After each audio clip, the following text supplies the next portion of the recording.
شكرا سيدنا يوسف. من قصتك تعلمت أن الفساد يكون غالبا من سوء الإدارة لا من قلة الموارد، وأنك حين نجوت بأهل مصر من القحط لم تأتي لهم بموارد جديدة، وإنما بعقلية إدارية جديدة للموارد القديمة. شكرا سيدنا يوسف. من قصتك تعلمت أن الدنيا حرب مستمرة بين الحق والباطل لا تهدأ إلى قيام الساعة. الجنود فقط هم الذين يتغيرون.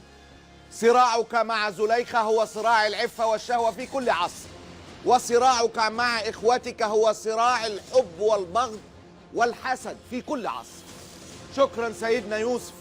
من قصتك تعلمت أن بعض الناس يكرهوننا لمزايانا وليس لعيوبنا، فقد كرهوك لأنك جميل وطيب ولا تشبههم، والناس لا يريدون من يذكرهم بنقصهم. شكرا سيدنا يوسف. من قصتك تعلمت أن الطعنة تأتي أحيانا من حيث لا نحتسب، وأنك حين سلمت من الذئب لم تسلم من إخوتك. شكرا سيدنا يوسف. من قصتك تعلمت أن المجرمين يلبسون أحيانا ثياب الناصحين، فقد قال إبليس لأبيك آدم: هل أدلك على شجرة الخلد؟ وقال إخوتك لأبيك يعقوب: إن له لناصحون وإن له لحافظون. شكرا يوسف. شكرا سيدنا يوسف. من قصتك تعلمت أن بعض الشر أهون من بعض، وأن الناس كما يتفاوتون في صلاحهم يتفاوتون في شرهم، وقد أنجاك بفضل ربك، وقد أنجاك أقل إخوتك شرا إذ قال: لا تقتلوا يوسف. شكرا سيدنا يوسف. من قصتك تعلمت أن أخطط وأدبر، وأنه لا يصل الناس إلى حاجاتهم إلا بالتخطيط والتدبير.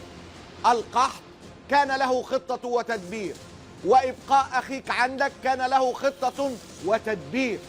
شكرا سيدنا يوسف. من قصتك تعلمت أن المناصب تكليف لا تشريف، وما طلبت خزائن الأرض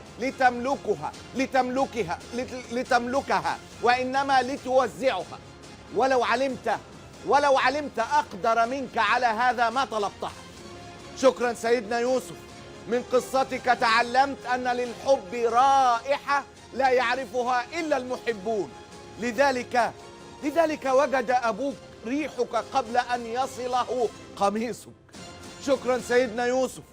من قصتك تعلمت أن العدل بين الأبناء مطلب، وأن الآباء يغيرون صدور أولادهم على بعضهم دون أن يشعروا. وقد قدر الله أن يفضل أبوك يوسف على إخوتك ليعلمنا أن نحذر حين نحب،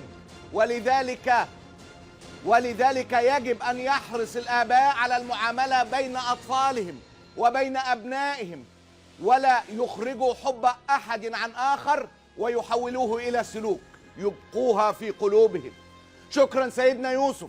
من قصتك تعلمت ألا أشكو بثي وحزني إلا إلى الله، فالناس إما محب وإما مبغض، والمحب سيحزن لأجلي والمبغض سيشمت بي، وكلاهما لا يملك من أمر حزني شيئا، فلماذا لا أشكو بثي إلى من بيده الأمر كله.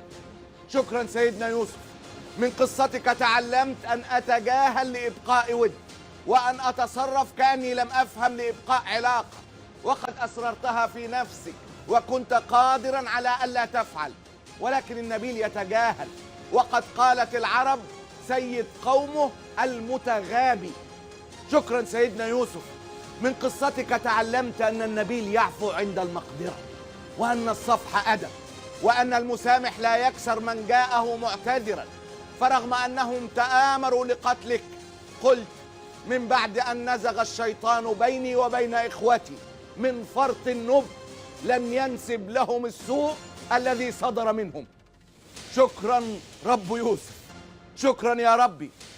فحقا كانت يوسف أحسن القصص، وما زلت أقرأ فيها منذ 30 عاما، وما زلت أكتشف كل يوم حكمة عظيمة، فما بالكم بالكتاب كله. الله غير.